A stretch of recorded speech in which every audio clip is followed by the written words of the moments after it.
আয় ব্যাপারটা ব্যাগ কিছু জানি, আয় নিজে সব কিছু বুঝাই বলতেছি কিভাবে এই ঘটনাটা ঘটছিল এবং কোথায় ঘটছিল। কিভাবে ঘটেছিল?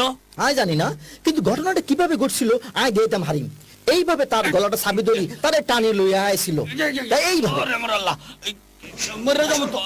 এবং টানি আনি তার মাথাটা এই নিচে চাপ দিয়া ধরছিলাম এইভাবে এইভাবে। তারপর আস্তে আস্তে মাথায় চাপ দিতে লাগলাম, কিভাবে তাও দেয়া দিতেছে। যতক্ষণ মাথায় মরণ হয় ঠিক এইভাবে, এইভাবেই ঘটনাটা ঘটছিল।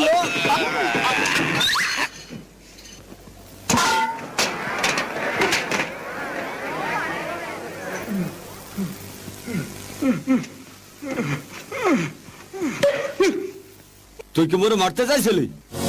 ধর্মাবতার, এসব থেকে কিছুই প্রমাণ হয় না যে এই মহিলা দোষী না নির্দোষ, কারণ আর কোনো প্রমাণ